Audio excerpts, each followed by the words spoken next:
सुगौली विधानसभा क्षेत्र में इस बार का चुनावी समर कई दृष्टि से खास बन गया है। किसान स्वराज दल के प्रत्याशी जितेंद्र तिवारी इन दिनों सुर्खियों में हैं, जो जेल में रहकर भी मजबूती से चुनावी मैदान में डटे हुए हैं। रविवार को उनके छोटे भाई धर्मेंद्र तिवारी ने नगर पंचायत के कुरुमटोला अपने निजी आवास पर आयोजित प्रेस कॉन्फ्रेंस में पत्रकारों से बातचीत करते हुए कहा कि मेरे बड़े भाई को विरोधियों की साजिश के तहत झूठे मुकदमे में फंसाया गया है और उन्हें जेल भेजा गया है। बावजूद इसके वे अपने सिद्धांतों और जनता की सेवा के संकल्प से पीछे नहीं हटे हैं। धर्मेंद्र तिवारी ने कहा कि हमारा लक्ष्य सुगौली की व्यवस्था में सुधार लाना और भ्रष्टाचार के खिलाफ लड़ाई को मजबूती देना है। उन्होंने कहा कि हम जनता की आवाज को विधानसभा तक पहुंचाने के लिए चुनाव लड़ रहे हैं। तिवारी ने स्पष्ट किया कि उनका परिवार और पार्टी शुरू से ही एनडीए के विरोध में रही है और जनता से उन्हें अपार समर्थन मिल रहा है। उन्होंने यह भी बताया कि महागठबंधन से समर्थन को लेकर सकारात्मक बातचीत चल रही है और छठ पर्व के बाद इसकी औपचारिक घोषणा की जाएगी। इस अवसर पर पार्टी के वरिष्ठ नेता अशरफ अली ने कहा कि जनता को किसी भी बहकावे में नहीं आना चाहिए। उन्होंने कहा कि सत्य की जीत हमेशा होती है और जितेंद्र तिवारी का संघर्ष ईमानदारी, न्याय और जनहित की रक्षा के लिए है। उन्होंने भरोसा जताया कि सुगौली की जनता इस बार सच्चाई के साथ खड़ी होगी और परिवर्तन का संदेश देगी।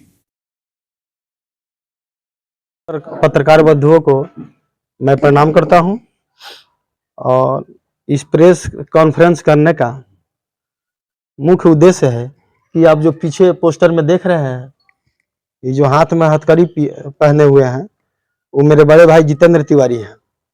वो हथकड़ी पहनने का उनका मुख्य कारण यही है कि 2014 में प्रधानमंत्री जी जब मोतिहारी में आए थे तो उन्होंने घोषणा किया था कि यदि यहाँ से मुझे जिता दे, मैं प्रधानमंत्री बनूंगा तो इस चीनी मिल के चीनी से चाय पीऊंगा अगली बार।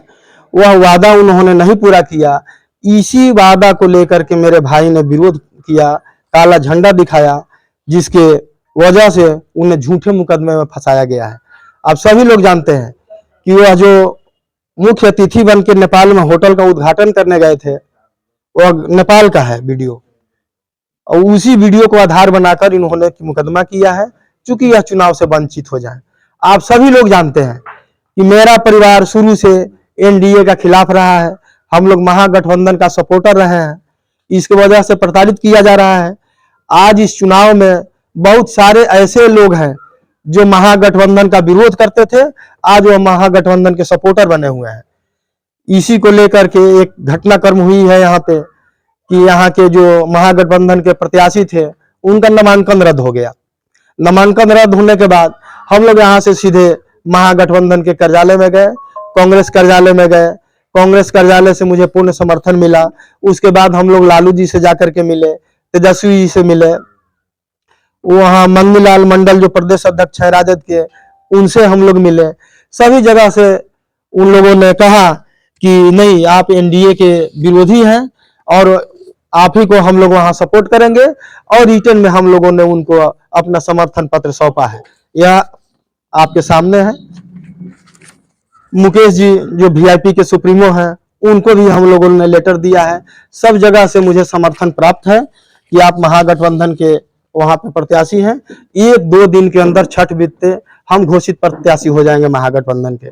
हम जनता से यही अपील करना चाहेंगे कि आप एनडीए के खिलाफ जो यहाँ के बाहरी उम्मीदवार हैं, उनके खिलाफ आप लोग पुरजोर तरीके से मदद करें और यहाँ से महागठबंधन के घोषित उम्मीदवार जितेंद्र तिवारी जी को जिताएं। इसके बाद हमारे अशरफ अली अंसारी साहब हैं, बताएंगे। तमाम साथियों को जय चंपारण। आए हुए तमाम पत्रकार भाइयों को नमस्कार। सुगौली के जनता से मेरा ये अपील है, आप बहुत अच्छे से जानते हैं जो पीछे बैनर में दिख रहे हैं जितेंद्र तिवारी जी, वो किसी परिचय के मोहताज नहीं है, बाखूबी आप लोग जानते हैं। पिछले कई सालों से हम लोग जो है चंपारण को हंसता हुआ चंपारण बनाने के लिए संघर्ष कर रहे हैं और उस कर्म में एक नहीं कई सारे हम लोग प्रोग्राम भी किए और रथ यात्रा भी निकला। आज जो है सुगौली विधानसभा के किसान सुराज दल के वो प्रत्याशी भी हैं। इसी क्रम में महागठबंधन का नामांकन जब रद्द होता है, इस बीच जो है हम कुछ साथी पटना पहुंचते हैं महागठबंधन के लोगों के पास, और नीचे से ऊपर तक हम लोग हर जगह जा करके पार्टी की तरफ से अपना लेटर हम लोग देते हैं, इस घमंड में कि हम लोग शुरू से ही महागठबंधन के सपोर्ट में रहे हैं। आज सुगौली विधानसभा के अंदर चाहे जिन लोगों का भी नामांकन अभी बचा हुआ है, या तो वो बाहरी है, और अगर है भी तो उसमें से कोई ऐसा प्रत्याशी नहीं बचा है जो महागठबंधन के सपोर्ट में है। कल तक जो लोग एनडीए के तरफ थे, कल तक जो लोग बीजेपी के झंडा उठा रहे थे, आज जो है वो महागठबंधन के लिए अपना नारा बुलंद कर रहे हैं और कह रहे हैं कि हमको महागठबंधन ने सपोर्ट किया है। तो ऐसी कोई बात नहीं है। जैसा कि हम लोग पटना में महागठबंधन के लोगों से मिला है, उन लोगों के पास से हमारे पास ऑन रिकॉर्ड भी है, आज भी सुबह कुछ लोगों से मेरी बात भी हुई है, उन लोगों ने कहा कि ऐसी कोई बात नहीं है, हम लोगों ने महागठबंधन की तरफ से किसी को सपोर्ट नहीं किया है, और महागठबंधन अगर सपोर्ट करेगी भी तो सिर्फ एक ही नाम दिख रहा है, वो है जितेंद्र तिवारी।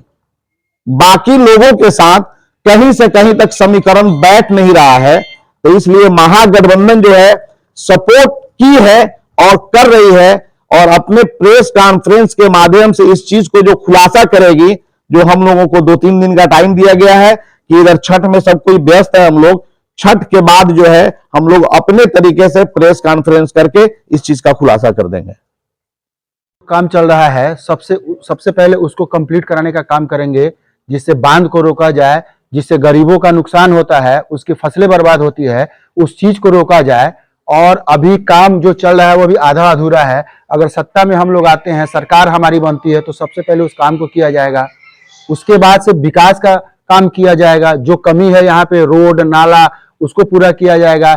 महिलाओं के मान सम्मान में जो कुछ भी ऊपर से आएगा वो भी हम लोग देने का काम करेंगे। अपने स्तर से महिलाओं का समाधान करेंगे, महिलाओं का समस्या जानने का कोशिश करेंगे और उन तक पहुंचाने का काम करेंगे। महिलाओं के लिए मान सम्मान की बात तो बीजेपी भी करती है, देती कहाँ है? उनके हिसाब से तो महिलाओं को तो मान सम्मान मिल आप देखिए ना, आए दिन रेप उठा के देखिए ना, महिलाओं का कितना सम्मान हो रहा है वो देखिए ना, महिलाओं के साथ कितना दुर्व्यवहार हो रहा है वो देखिए ना।